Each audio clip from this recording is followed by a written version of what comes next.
One of the hardest truths to accept when you're dealing with an avoidant person is that the more you chase them, the easier you make it for them to stay exactly where they are. This feels completely backwards. Every instinct tells you that if someone is pulling away, you should lean in. If they're becoming distant, you should communicate more. If they're uncertain, you should prove your love more clearly. Yet this is often the very pattern that keeps the cycle alive. Avoidant individuals typically have a complicated relationship with emotional closeness.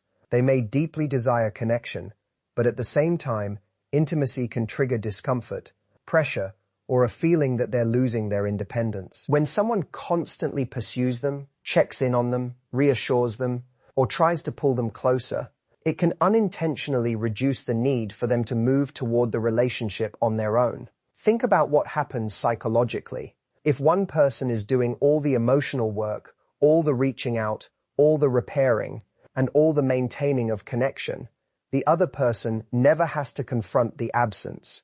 They never have to experience the consequences of distance because someone else is always filling the gap. This is why chasing rarely creates attraction. More often, it creates dependency on one side and complacency on the other. The difficult shift is realizing that your constant effort may actually be protecting the avoidant from facing their own feelings. Every time they withdraw and you rush in, you remove the discomfort that might have encouraged self-reflection. Every time they create distance and you close it for them, they never have to ask themselves what that distance is costing them. What truly changes the dynamic is not punishment. It is not playing games. It is not trying to make them jealous. It is simply stepping back and allowing reality to speak for itself. When you stop chasing, something fascinating happens. For the first time, the avoidant encounters silence where they once expected pursuit. They encounter space where they once expected pressure. They encounter uncertainty where they once expected guarantees. And uncertainty has a remarkable way of revealing what certainty often conceals. Many avoidants grow accustomed to believing that the people who love them will always be there, regardless of how little effort they contribute. Not because they are malicious, but because the pattern has repeated itself so many times. Human beings naturally adapt to what feels permanent. We stop valuing things with the same intensity when we assume they can never leave. The moment you stop overfunctioning in the relationship, you create an opportunity for awareness. Suddenly, they may notice your absence. They may wonder why the usual message hasn't arrived. They may begin to feel the emotional weight that you have been carrying for both of you. This is not about creating fear. It is about restoring balance. There is also something deeply philosophical about this lesson. Love cannot be meaningful when it is constantly forced. Genuine connection requires choice. If someone only remains connected because you never stop pulling them toward you, then you never truly discover whether they would choose you on their own. Stepping back is an act of courage because it means surrendering control. It means accepting that you cannot force awareness, readiness, or emotional maturity in another person. You can only create the conditions where those things have a chance to emerge naturally. And perhaps most importantly, when you stop chasing, you begin to return your focus to the one person whose behavior you can actually control, yourself. Your energy goes back into your goals, your friendships, your growth, your purpose, and your peace of mind. You stop measuring your worth by someone else's level of availability. You stop treating their attention as the prize. You remember that your value existed long before they arrived and will continue long after they talk. Ironically, this is often the moment when an avoidant begins to see you differently. Not because you demanded their attention, but because you stopped demanding it. Not because you proved your worth, but because you started living as though your worth was never in question. And that is the reflection I want to leave you with. When you stop chasing someone, you are not giving up on love. You are giving love the one thing it needs to be real, the freedom to choose. After you've stopped chasing, something equally important has to happen. Because stepping back alone is not the transformation. What you do with the energy you reclaim is what truly changes your life. This brings us to a principle that many people intellectually understand, but emotionally struggle to practice. Choose yourself instead of choosing them. Now, when people hear that phrase, they sometimes assume it means becoming selfish or indifferent. It doesn't. Choosing yourself is not about caring less about another person. It's about caring enough about yourself that you refuse to abandon your own needs, values, and well-being in pursuit of someone else's approval. One of the most common mistakes people make with avoidant partners is placing the relationship at the center of their identity. Their mood depends on a text message. Their confidence depends on a response. Their sense of security depends on whether the other person is moving closer or pulling away. Without realizing it, they hand over emotional authority to someone else. And this is where suffering begins. The philosopher Epictetus once observed that we suffer not because of events themselves, but because we attach our happiness to things we cannot control. When your emotional state becomes dependent on an avoidant person's behavior, you enter a game you can never truly win. Their moods change, their fears surface, their need for distance comes and goes, and your peace rises and falls with every movement. The result is exhaustion. Choosing yourself means stepping out of that cycle. It means recognizing that your life is larger than this one relationship. Your ambitions matter. Your health matters. Your friendships matter. Your passions matter. The dreams you had before this person entered your life still matter. What makes this so powerful psychologically is that avoidants are often highly sensitive to pressure, but they are also highly aware of value. When someone organizes their entire world around an avoidant person, that person can begin to feel less like a partner and more like an emotional responsibility. Responsibility creates pressure. Pressure creates distance. Distance creates even more pursuit, and the cycle repeats. But when you begin genuinely investing in yourself, something changes. You are no longer communicating, "Please choose me." Instead, your actions communicate, "I have chosen myself." That is a completely different energy. You start taking opportunities you previously ignored. You reconnect with parts of yourself that became neglected. You develop interests that have nothing to do with the relationship. You stop waiting for permission to enjoy your own life. And perhaps most importantly, you stop seeing your happiness as something that another person can grant or withhold. This shift is attractive for a simple reason. Confidence is evidence of self-trust. People are drawn to those who demonstrate that their identity is not dependent on external validation. Now, this is where many people make a critical mistake. They turn self-improvement into a strategy for getting the avoidant back. They think, "I'll focus on myself so they'll notice." But if that's the motivation, you're still emotionally centered on them. Real growth begins when your self-development is no longer a performance. You exercise because it strengthens you. You pursue goals because they inspire you. You build a meaningful life because it fulfills you. If someone notices, that's a bonus, but it is no longer the purpose. Ironically, this is often when avoidants begin paying closer attention. Why? Because they are seeing a version of you that is no longer consumed by the relationship. They see someone with direction, purpose, and emotional stability. They see someone whose world does not collapse because of uncertainty. And that creates respect. Respect is one of the most underestimated forces in attraction. Many people focus entirely on love, chemistry, and affection. But respect often determines whether those feelings deepen or fade. When an avoidant sees that you can stand on your own feet emotionally, they are forced to confront a reality they may have ignored before. You are not waiting forever. You are not placing your life on hold. You are moving forward. That realization can be incredibly powerful because it transforms the dynamic from dependency to choice. And ultimately, that is what healthy love requires. Two people choosing each other, not because one person is desperately holding on, but because both recognize the value of what stands before them. So here's the thought I want to leave with you. The moment you stop asking someone else to choose, your worth is the moment your worth becomes impossible to ignore. Once you've stopped chasing and started choosing yourself, there's another shift that becomes essential if you want to break the cycle with an avoidant person. You have to stop rewarding mixed signals. This is where many intelligent, self-aware people get stuck. They understand the dynamics intellectually, but emotionally, they continue accepting behavior that keeps them trapped in uncertainty. They tell themselves that the avoidant is trying. They focus on occasional moments of affection. They hold on to promises about the future. And little by little, they begin accepting less than what they actually need. The problem isn't that the avoidant gives mixed signals. Human beings are complicated. Fear, insecurity, and unresolved emotional patterns can make people inconsistent. The real problem begins when inconsistency becomes the standard and you continue rewarding it as though it were genuine commitment. Think about how behavior works psychologically. Whatever produces a desired result tends to be repeated. If someone can disappear for days, provide minimal effort, avoid difficult conversations, and still receive the same level of access to your time, attention, affection, and emotional investment, what incentive is there for change? Again, this is not about blame. Most people are not consciously manipulating anyone.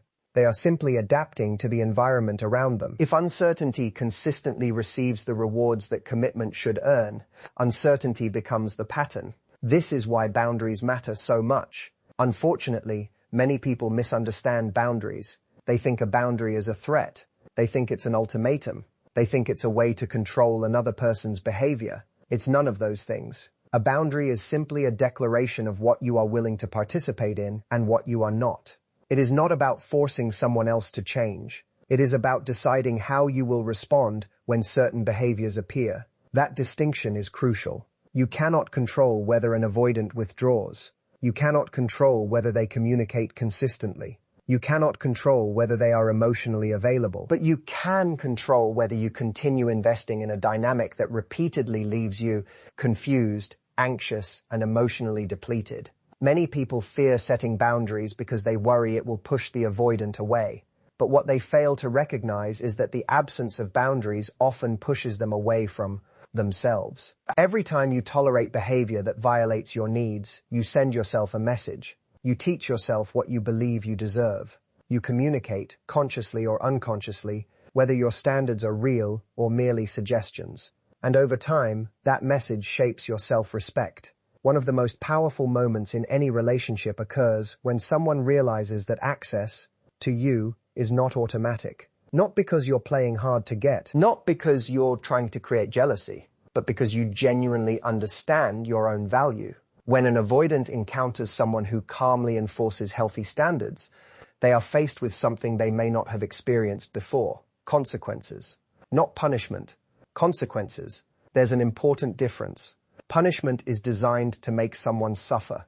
Consequences simply allow reality to unfold. If someone repeatedly invests very little in a relationship, the natural consequence is that the relationship weakens. If someone consistently avoids connection, the natural consequence is emotional distance. If someone refuses to show up, eventually they discover that opportunities are not unlimited. Life itself operates on consequences. Relationships are no different. What often surprises people is that avoidants frequently pay closer attention when they encounter genuine boundaries. Why? Because boundaries create clarity. Mixed signals thrive in ambiguity. Boundaries remove ambiguity. For the first time, the avoidant understands that your presence is connected to mutual effort. They understand that affection is not the same thing as commitment. They understand that your patience is not infinite. And perhaps most importantly, they begin to recognize that you are no longer willing to carry the entire relationship on your shoulders. That realization can be deeply unsettling, but it can also be transformative. Because growth rarely begins when everything feels comfortable. Growth begins when a person is forced to confront the gap between their actions and their desires. Whether the avoidant chooses to bridge that gap is ultimately their responsibility. Your responsibility is different. Your responsibility is protecting your peace, honoring your needs, and refusing to confuse potential with reality. Someone's potential is not the relationship. Their intentions are not the relationship. Their promises are not the relationship. The relationship is what consistently happens between the two of you, and that is the truth you must learn to evaluate. So as you move forward, remember this. Every time you reward mixed signals, you teach people how little consistency is required to keep you. Every time you honor your standards, you teach them and yourself what your presence is truly worth. As we arrive at the final piece of this conversation, everything we've discussed begins to come together. You've stopped chasing. You've chosen yourself. You've stopped rewarding mixed signals. Now we reach the deeper transformation that ties all of these ideas together, become the person they can lose. At first glance, that phrase can sound harsh. Some people hear it and assume it means creating fear, playing games, or deliberately making someone insecure. But that isn't what we're talking about at all. In fact, the entire philosophy behind healthy relationships points in the opposite direction. To become the person they can lose is simply to stop acting as though losing you is impossible. One of the quietest dangers in any relationship is certainty without appreciation. Human beings have a remarkable ability to adapt to what feels permanent. We become accustomed to people, opportunities, and experiences that once felt extraordinary. Not because we are ungrateful, but because familiarity changes perception. This tendency becomes especially significant with avoidant individuals. Many avoidants unconsciously assume that the people who care about them will continue waiting, continue understanding, continue forgiving, and continue remaining available, regardless of how little effort they contribute. Again, this isn't necessarily arrogance. More often, it is the result of patterns that have gone unchallenged for years. When someone repeatedly demonstrates that they will always stay, always accommodate, and always tolerate emotional distance, the relationship begins to feel guaranteed. And what feels guaranteed often receives less attention than what feels valuable. This is why genuine emotional detachment can be so powerful, not as a tactic, but as a personal evolution. When you become emotionally healthy, something subtle changes. You stop organizing your life around another person's choices. You stop seeing every interaction as a test of your worth. You stop measuring your future by whether someone finally becomes ready to give you what you've rents. And maintains on the prosing day. You begin standing firmly in your own life. That shift creates a new reality. For perhaps the first time, the avoidant is confronted with the fact that your presence is not permanent by default. Not because you've threatened to leave, not because you've delivered an ultimatum, but because you have become someone who genuinely understands that staying is a choice. And if staying is a choice, leaving is also a possibility. That realization often triggers something profound. Many avoidants spend years focusing on the discomfort of closeness. They think about vulnerability, responsibility, expectations, and emotional exposure. What they rarely confront is the discomfort of loss. As long as someone is always there, loss remains theoretical. But when that person becomes emotionally self-sufficient, engaged in their own life, and no longer dependent on the relationship for their sense of identity, the possibility of loss becomes real. And reality has a way of creating clarity. Suddenly, the avoidant is no longer asking, why is this relationship demanding so much from me? Instead, they may begin asking, what happens if this person moves on without me? That question is powerful because it shifts attention from obligation to value. For years, you may have been trying to convince someone of your worth through effort, through patience, through understanding, through sacrifice. But value is rarely established through persuasion. Value is recognized when people are given the opportunity to compare life with something and life without it. This is why authentic detachment often commands respect. You are no longer negotiating for affection. You are no longer campaigning for commitment. You are no longer proving that you deserve to be chosen. You are simply living, and there is tremendous strength in that. The philosopher Viktor Frankl wrote that between stimulus and response there is a space, and in that space lies our freedom. Emotional maturity is learning to live within that space. It is learning that another person's behavior does not have the power to define your identity. When you reach that point, something remarkable happens. Whether the avoidant comes closer or remains distant becomes less important than it once was. Not because you stop caring, but because your life is no longer suspended while waiting for an answer. And paradoxically, this is often the moment when the avoidant begins to see you most clearly. They see someone who respects themselves, someone who has boundaries, someone who is emotionally grounded, someone whose value does not depend on being chosen. That kind of person is difficult to ignore. But even more importantly, that kind of person is difficult to lose. And that's the final reflection I want to leave you with. The moment you stop fearing the loss of someone else is often the moment you stop losing yourself. And that is where every healthy relationship truly begins.